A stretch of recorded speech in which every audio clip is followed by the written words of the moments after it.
Hey, you guys, this is Suburban Auntie Asty, and I am just doing an addendum to part 2 of my spiritual journey. So, on that Monday, I had every intentions of working out every single day. So, when I packed my bag, I had some resistant bands in my bag, but I only did one workout. I was on vacation, and I just chose vacation and relaxation versus the physical health part, which I'm still on a wellness journey as far as my weight loss, because in August I have another trip coming up and I just want to look a certain way because I got photos and stuff I want to do. So there's that. But anyways, I went to Crunch Fitness in Mobile and they only have one. It is in Springdale Mall, the old Springdale Mall. And I will say this about Mobile. Mobile, every time I go, there's either something that's new that wasn't there before or something that was old that is now closed.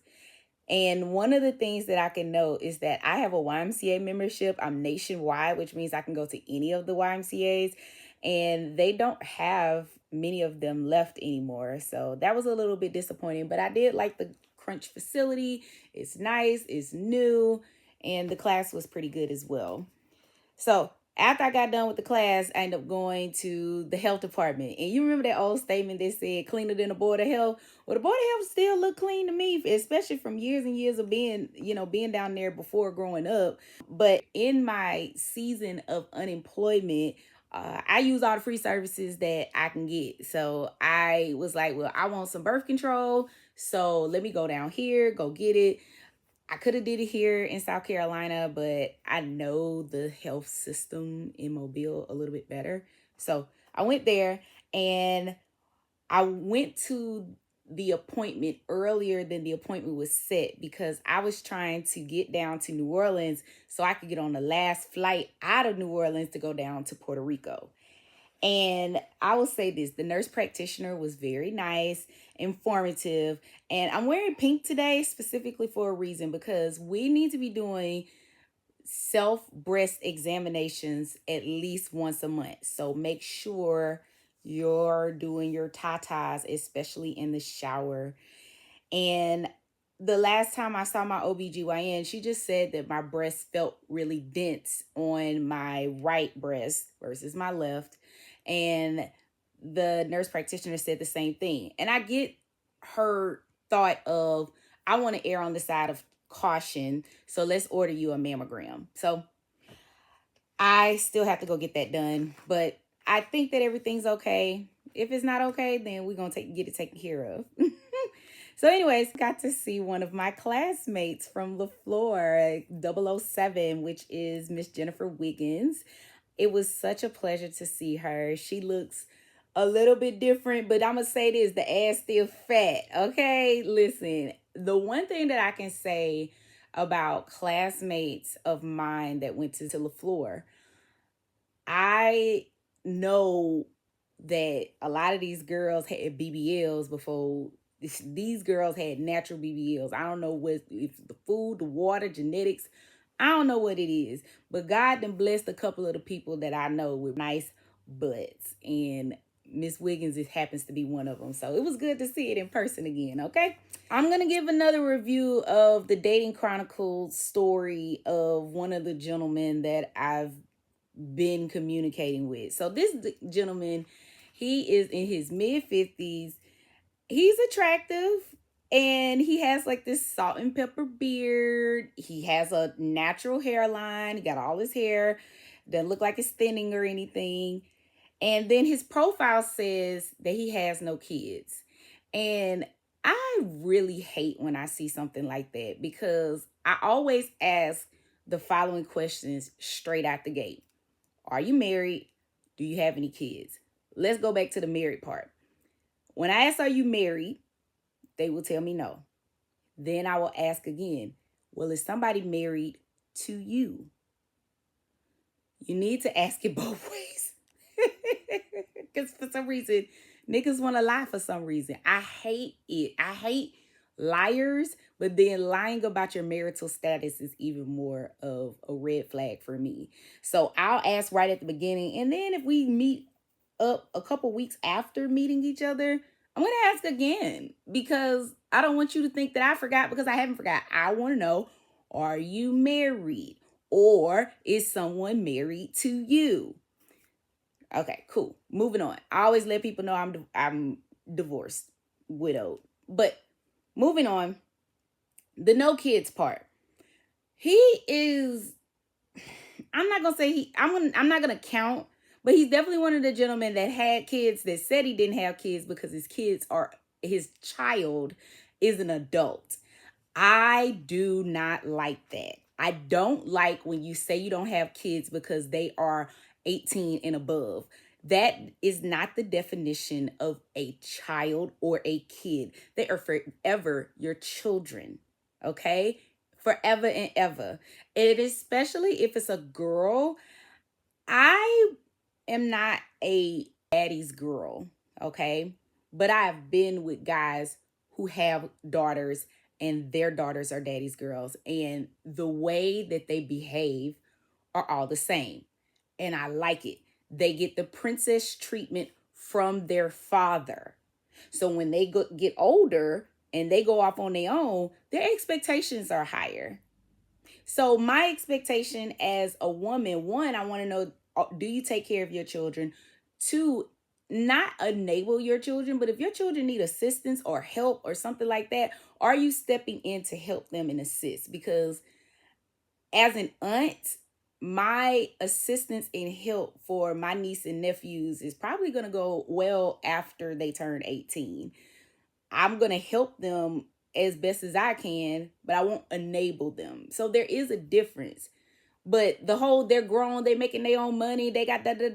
I don't like all that. Okay. I don't like that type of speech talk because my standard of good fatherhood is different. And if I haven't witnessed it myself, I would probably be like, okay, cool. You think that way. That's fine. And it's not fine with me. So, and then also I dated this one dude who was like, he had a daughter that was like 20 years old or something like that. And he was like, yeah, now that he's 40 years old, he's ready to start a family. Well, newsflash, you already got a family. You and your daughter are family. And then if you decide to get with another woman and have more children, then you are expanding your family. And for some reason, he just didn't understand that. And I had to let the dude go. The other thing about this gentleman was that he said that he was a business owner. And so then of course I'm asking the question of, okay, well, what type of business do you own? And then he tells me DoorDash. And I'm like, oh, you don't want to knock a nigga down while they trying, right? But I was just like, okay, well, DoorDash, I think is probably owned by somebody who lives in Silicon Valley. And you would probably be what they call an independent contractor. So I guess you do work for yourself, but I don't know. I don't even want to go into it with that. He asked me to send a couple pics of myself. So I had sent him a pic of me at the Tory Burch store. So you can start, my B-Day coming up. You need to start getting some gift ideas in your mind. I don't want you to just be, I had that before where a dude bought me gifts for my birthday. And I was very grateful for the things that he got me, but I was more appreciative of the things that I asked for because I'm kind of particular about the things that I like. So yeah, you get the gift ideas for me. You ain't gotta wonder what I want. You don't have to surprise me. Surprise me with the gift that I asked for it. Okay. I seen this picture of me in this Tory Burch story. He's talking about how expensive he is. Why are you telling me how expensive you are? And what I will say this, when I am in a relationship with a guy, I bankroll on my dude. I do. I bankroll on my dude. I do stuff for my guy. However, I also do it at the rate that they are accustomed to. So I dated a dude who was very much into like high-end stuff. So I'm in Burberry buying $750 a piece bathing suits. When I can go to Shein and I got so many orders off of $750. But I wasn't about to change his likes for what I like. I was just like, I can afford it. So I'm going to get it for him because that's what he likes. So that's what I mean. I like to travel. So if I'm with a guy and I want to go somewhere, I might be like, all right, cool. Well, I'll cover your ticket. You can go with me or whatever. It feel reciprocal, but it may be a little bit imbalanced where the dude may be doing a little bit more for me. And now that I'm about to be rich, I'm really just looking for somebody that's gonna love me for me, because when I'm rich, I don't need you.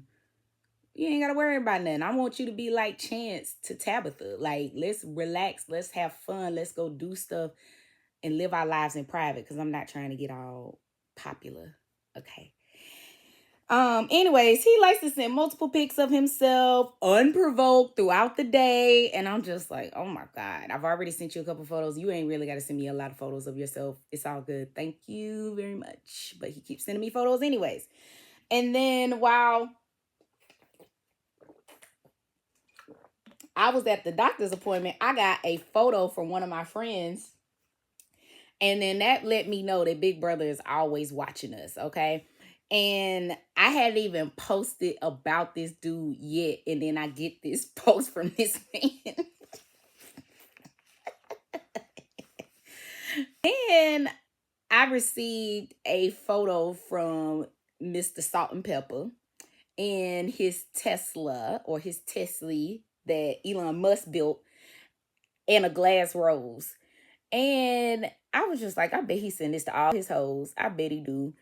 Why are you sending me glass flowers when you could send me a bouquet of flowers that will probably cost you less than $20? I like fresh flowers. I buy flowers for myself every week that I am at home for a week.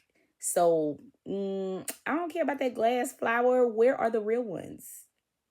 Okay.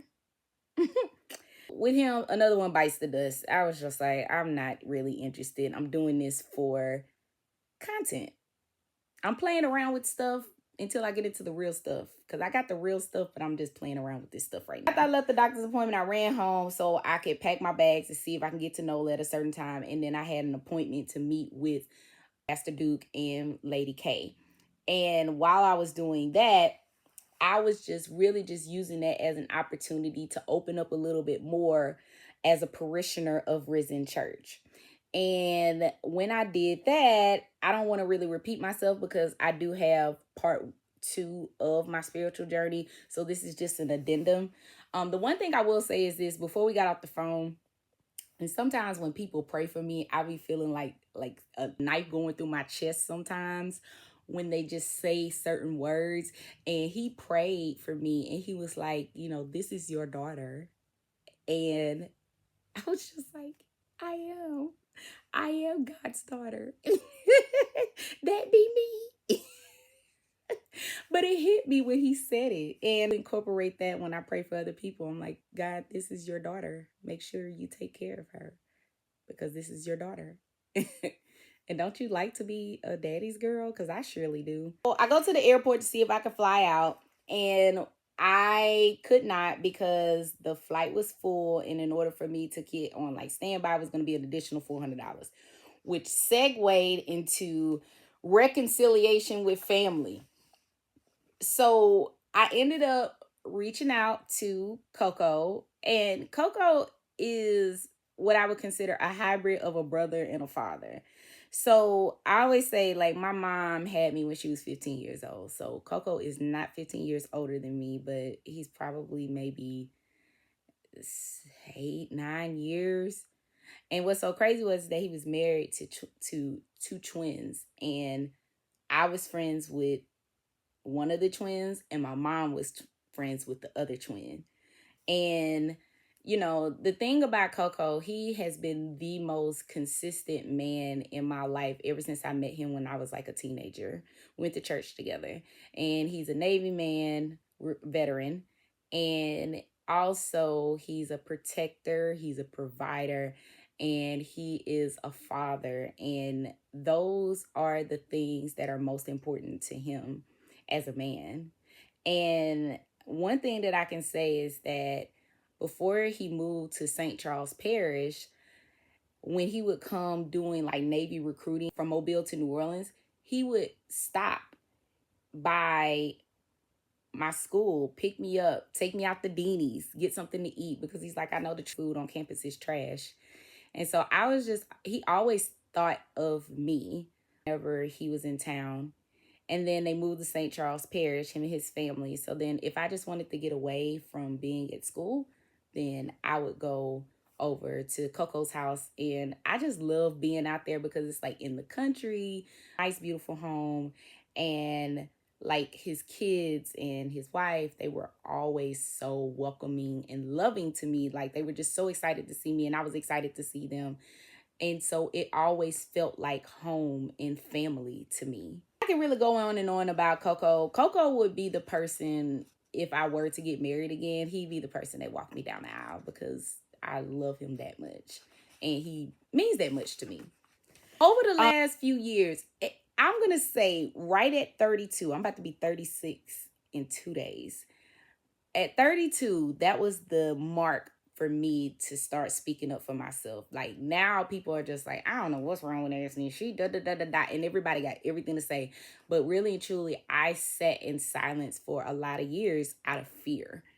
Most of the fear came from being fearful of my mother. And I'm not the only one who was terrified of this woman with just reason. But yeah, and when I finally was able to speak up for myself, I started to begin to have fallouts with people. And one thing that I can always say about my therapist, she always says that as I continue to take care of myself, it starts to make the people around me uncomfortable. And as I started to speak up for myself, it did start to make people uncomfortable because they didn't realize that I was growing up. And it was difficult. Coco was one of the people that I fell out with. And in that particular situation, he was wrong. He was wrong.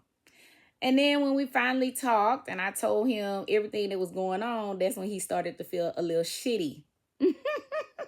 But it was okay because I was just like, I didn't need you to save me. I didn't need you to come in and I didn't need you to do that for me. It's water in the bridge now. All is forgiven. He even gave me a hug, which is rare because, you know, Coco, as great of a dude he is, he's very militant as a person.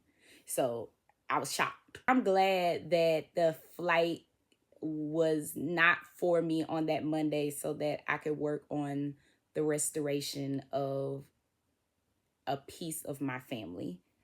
And I was able to get rest and feel safe at home. I have a room there. It has my room, closet, shower. I always had like a room there that was for me. It's probably a guest bedroom, but I call it my room because I know that's where I'm supposed to sleep when I'm there. Anyways, I got a daiquiri there. I end up going to this place called Mariano's where it has a delicious shrimp Alfredo pizza. It's delicious. This is just for content purposes, but I would like to get a amaretto pineapple. We don't have amaretto pineapple. Girl, what are you talking about? I know. Okay, I'll get peach Bellini. Okay. Do you have peach Bellini? Okay. Let me get a regular peach Bellini, please. Regular, you said? Yes, regular peach Bellini. At this place called Mariano's here in Luling, they have this shrimp Alfredo pizza. And I actually just got off the phone with Coco, and he was like, he normally gets the lasagna. And I was like, well, this shrimp Alfredo pizza go crazy. I get this all the time. And so he was like, I was like, but the lady ended up making me order a bigger size pizza than what I normally get because she didn't understand the size that I was looking for. And I was like, there's no way I'm gonna be able to eat all of this. I'm telling Coco about it, and he's like, since I ain't never had it before, leave the rest up in there in the refrigerator and I'll eat it for breakfast. What a breakfast to have. But what I took a nap and then I trekked it on down to the airport. And tomorrow, which is going to be Wednesday, and like I said, don't hold me to anything, but what we're going to be talking about is wide open. It's time to talk about wide open.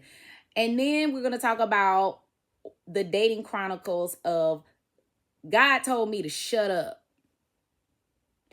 And that's going to be, and then I'm going to also talk about why was Puerto Rico my getaway place. So I'm excited about tomorrow, and I want you to be excited too, okay? This one is actually going to be more of the funny, comical stuff of how my trip went. It started from when I was on my way down to Mobile, but when we start talking about the actual trip to Puerto Rico, that's when things start picking up a little bit. So thanks, you guys. And this is again the Suburban Auntie Asty.